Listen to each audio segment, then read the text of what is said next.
kusoo dhawaada mar kale iyo barnaamijkii ciyaaraha kulamadii shalay iyo wacdarihii Manchester United ee Chelsea Cole Palmer oo isbaray maamulka Chelsea.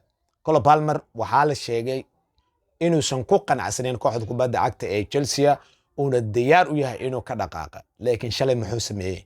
Palmer dhowr kulan keed la geliyay maamulka Chelsea wuxuu dhahay Palmer wuu isbaray. Igama maarantin oo dhax saaxib. Aniga magacan Blues anaa wada. haddaa yeelaysid iyo haddaa diidaysid labadoodaba magacan Blues anaa wada anaana igu xirantihiin oo dhah. Palmer shalay wuu wax kaleey. Cole Palmer shalay hat-trick uu ka kacay suuqan wuu sii shadaa la leeyahay. Palmer hat-trick-gan uu dhaliyay suuqa uu sii shaday. Chelsea waxay u dagaalami doontaa inay sii ceshato Cole Palmer. Sidoo kale Cole Palmer waa go'aankiisa ugu dambeeyay Chelsea inuu ka dhaqaaqo dhamaadka xilli ciyaareedkan. Kooxooyin badan soo galay. Palmer xitaa Liverpool soo gashay, Man United ku jirtay, haddana Arsenal soo gashay. Waxaa kaloo ku jira doonista Palmer Real Madrid suuqii ugu dambeeyay hadda way soo gashay. Palmer markuu waxa leeyahay Chelsea fadhi uma yaala oo wuu ka tagayaa dhamaadka xilli ciyaareedkan. Waana qasab Palmer Chelsea uu macsalaamay. Laakiin ninkan waa Mr. Hat-trick. Chelsea waa ninka kaliya hat-trick u dhalin kara. Cole Palmer asoo qadax ka ciyaaray dhowr kulan keed ku jiri oo xalay kulankiisa waa la soo geliyay oo lagu soo bilaabay ha iga shakin u dhaani Palmer ah. Manchester United waxa leeyahay way soo kacday, laakiin waa goorma? Waa mar oo xeerii Fandal ay kala dhaceen. Manchester United mar wixii la tagay oo horyaalkii oo ka gaaris leheen oo qorax sii dhacday ay soo kacday. Manchester United xalay way raaxaystay labi every ku kala dartay Tottenham, laakiin waa loo qabtay. Premier League qofkay rabaan iyaga dhisanay, kooxaday rabaan iyagay wadanayaan. U fiirsa kulankii Arsenal penalty laga diiday, Benoni gacan ka ninkan durku gacan ku soo qaataa laga dhiliyay Arsenal. Referee uu iska watay. Premier League soo dhaweyn u diyaarinayo ninkan tababarahan cusub oo Manchester United soo dhaweyn loo sameeyo anagoo dhan danayno tahay in soo dhaweyn loo sameeyo. Yaal naga burin hanoo joogo. Wuxuu yahay waan qaanaa. Manchester way taqaanaa. Marka ninkan inuu noo joogo soo dhaweyntiisa danayno ugu tahay. Tim Wayne ku soo haray. Ninkan wuxuu wacad ku maray Manchester United ilaa ay ka badinayso 5 kulan oo isku xigta inuu santamaha jari doonin. Hadda markan waxa leeyahay dunidii way jari doonaa ninkan ma jari doonaa timaha ama habaarkan uu sii socon doonaayo kulanka ugu dambeeyay United waa lagu dhigi doonaa. Marka ku leeyahay ninkan xilli ciyaareedkan bilowgiisa wuxuu dhahay oo ballan ku qaaday ilaa Manchester United ay ka badisay 5 game oo isku xiga ma jari doonaa timahan. Saas ay igu ooli doonaan sidanaan ahaan doonaa. Hadda timi inuu deesti wijigiisa hata uu qarsay wijigiisa hata lama arkaa. xilli ciyaareedka gabaabsi u maraya. Hadda Manchester United shaqo fiican ay qabatay in 3 kulan oo isku xigay badis. 4 waa kulankii afraad xalay waa. Marka hal kulan la soo haray.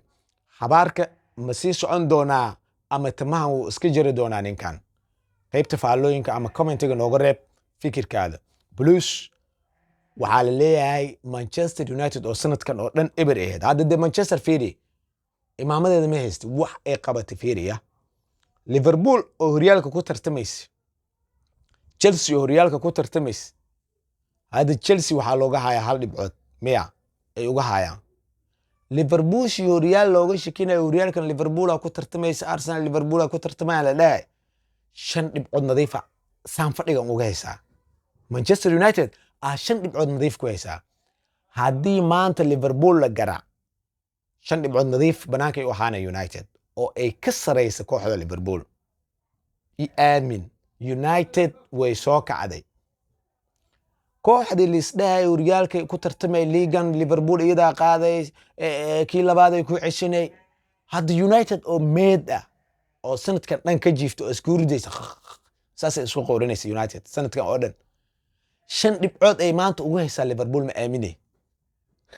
Hadda ku dhamaanta Liverpool 5 dhibcood ma United ku hogaaminayso horyaalka English Premier League ma rumaysan doontin, laakiin 5 dhibcood nadiif ah looga hayaa Liverpool.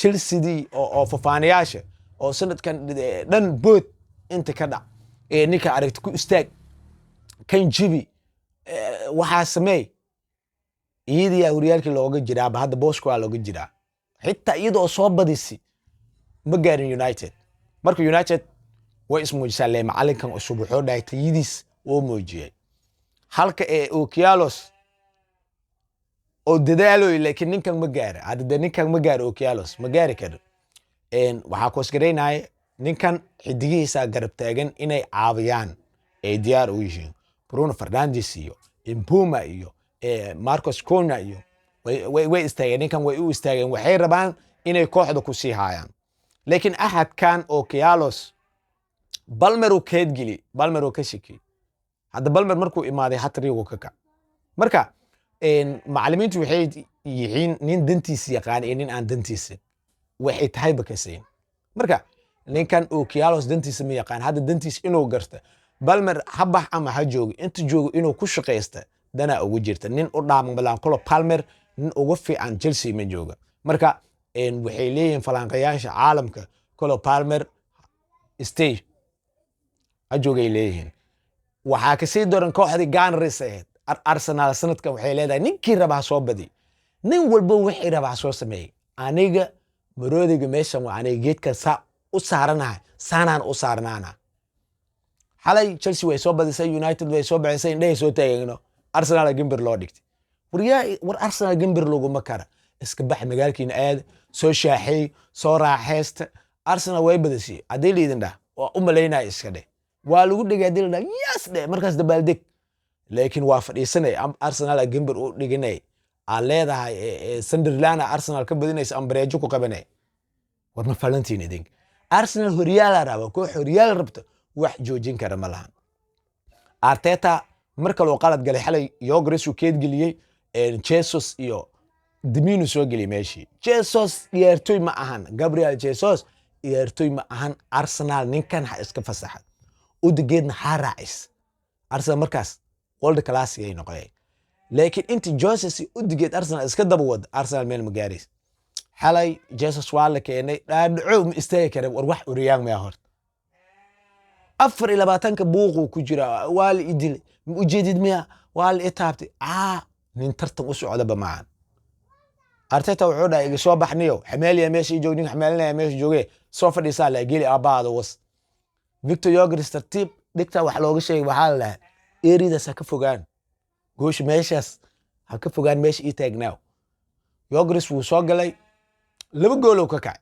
hadda waa 2 gool wuxuu soo galay 60kii soo galay 66 daqiiqo gool u dhali 94 daqiiqo hadana wuu u saari wuu si fogay ilmii hal gool ay raadinayeen horta ninkii Zubamendi la dhahay Ariana ka tagay Zubamendi ninkaas waa jakator caadi ah Arsenal beertay iyo Zubamendi isbar bardhigayaan war beertay Arsenal wax uu ku hayo ma lahayn oo lugooyeen kooxda yareed oo si caadi ah hadda waxa leeyahay waa ku qasaar ninkan Arsenal way nagu gaaday mu u bilaawna kii beertay war ninkan waa la waday ragaa wadi mooy beertay wax ku dhex jiray ma lahayn Zubamendi waa jakator Arsenal 6 gool nadiif u sii xilli ciyaareedkan 6 gool nadiif ah iyo 1 assist ka waran beertay ma waxaas laga helaa Ilaahay idinku dhaarshay dhaxada waa aragtay ninkan waxa la dhahaa ninkan la yiraahdo sheeg Rice bax iska baxal dhaanyo soo raaxis meesha ana u ogtahay soo raaxis dhax iska weerar iska aad garbaha iska gal soo qaraabaa leeyahay meesha ana ajoog safe waa wala safe waa ninka meeshu joogo safe waa sawaariq uu xalay ka dhali kooxda Sunderland dhaxada inuu u qabsaday zib ugu si gooshi bareejada intay raadinayaan Yogres ka dhali haddana 2 gool waaya walba wax aan soo celin intay ku jireen Yogres u sii raac hambali Arsenal taageerayaasha Arsenal meel walba joogan waa u hambaleenaya horyaalkan waa Gunners